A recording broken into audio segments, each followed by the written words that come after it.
Valve decided to do something very different from what they tried last time when they tried the whole Debian. I think it was what was it, Debian 9 or it was something old at this point. I don't remember exactly which version it was. And then I don't remember what they had as a. Did they even have a desktop or not? Was everything? It did have GNOME that you could access. Oh, it was GNOME, was it? It was GNOME. Ah. And now they've got this like immutable arch thing with KDE.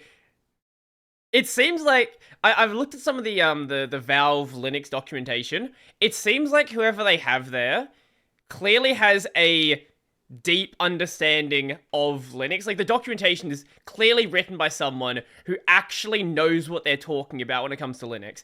And there's in one example I like, for example, is in their documentation on Linux VR support, it mentions like supported things. So it's like everything on X11, KDE Plasma, W root, and then lists out like not just Sway, but I think it mentions Hyperland and another like relatively like, you know, small-ish project. Like clearly whoever wrote this is not just like, you know, I'm just going to mention the biggest thing. Like they actually know some of the things that exist in this environment.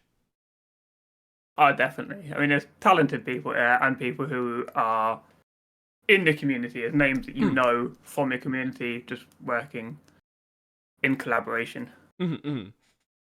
Like I'm really happy with the state that like gaming's in on Linux at this point.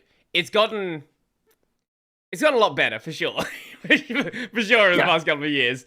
But were there any like with that whole like extra user base that came in from the Steam Deck being this like sort of like big install base for KDE, was there anything like that was specifically changed because the Steam Deck showed some sort of holes in the design, or like any areas where things could be improved?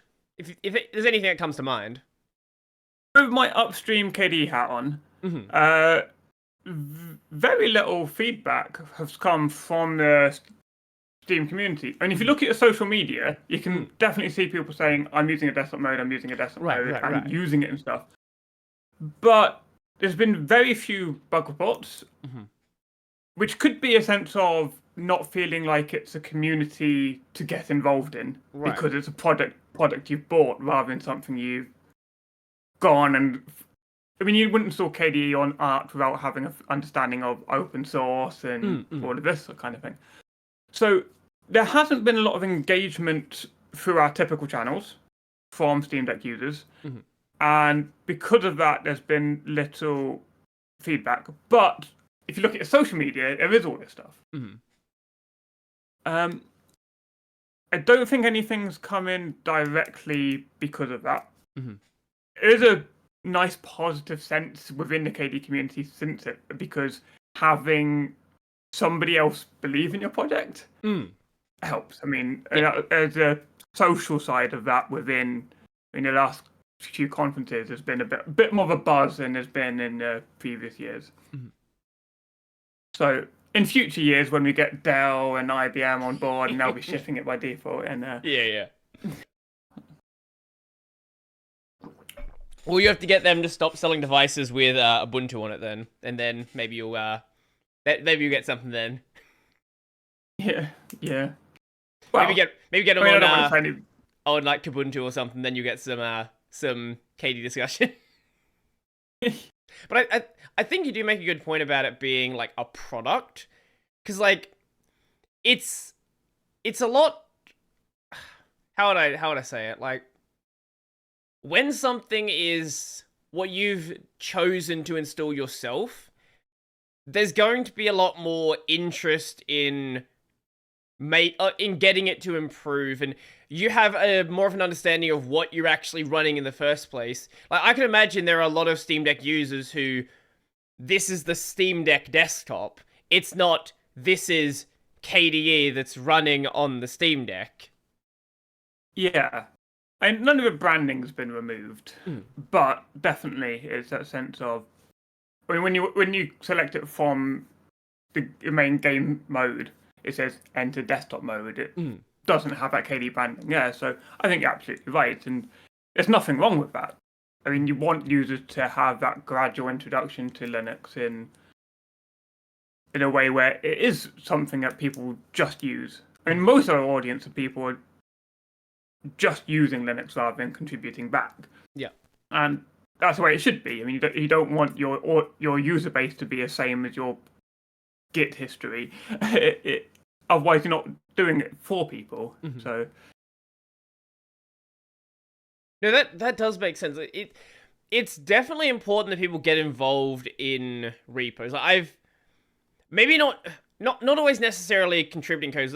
That's a part I see a lot of people get confused on when I'm like, if this is a problem, actually like do something about it. Like, there are people out there who don't know how to write code, and that's totally fair. But if you have, like, this is something I've certainly had to, I've gotten more used to as I've been using Linux longer. Like, if you have a problem, actually go and mention that it's a problem. Make an issue about it.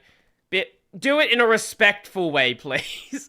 But actually bring up the problem. Like, a recent one that I had is with Kdenlive, where there was a regression with the new version of MLT, which caused MKV files to duplicate the first audio track onto every other audio track, deleting all the other tracks. And nobody caught this before it shipped in a version of KDE, in Kdenlive. So I noticed that, I was like, this literally is impossible to edit videos in. So I went and reported the bug. Turns out someone had reported a bug in with another name. But that's a problem that, needed to be addressed. And clearly someone missed it when it got shipped. Like, that part of the testing didn't get done. And now that problem, I believe there's already a shipped version that's fixing it. Like, that's because there was a report made, that problem actually got dealt with. And I've noticed a lot of people tend to just sit around and complain about problems without actually mentioning it's a problem. Like, I can probably bring up 1,000 different Wayland examples. But yeah. I'm sure you've run into very similar things. I've noticed. Sorry, I cut you off again. I scrolled through some of the things you replied to on Reddit, and I noticed there are people that complain about something, and you're like, "Did you make an issue about it? Give more details about balance. I mean, I don't think there's anything wrong with going, this doesn't work for me, I'm not going to use it. That's absolutely fine. I mean, I do that with plenty of projects. I don't contribute to everything I ever touch. There's no responsibility there.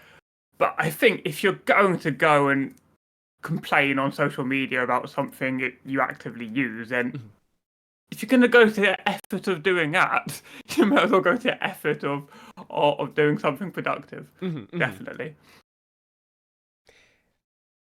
I get I get why people don't do it. Like, it's easier to just sit there and complain about it.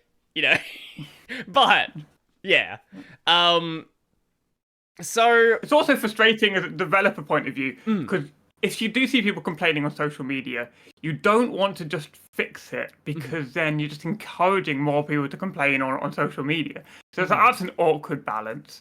But you don't want to ignore it because it's getting attention. And sure. That's a difficult thing to play with, because I mean, as a developer, I do sometimes see something, get annoyed by it, and then think, well, I'm not going to fix that now. And it's a very childish attitude, because there's hundreds of other people also affected by the same bug, not being tools about it. So you shouldn't just punish those people just because one person's being a tool. But difficult not to sort of separate. That's the first time I've heard that mindset about it.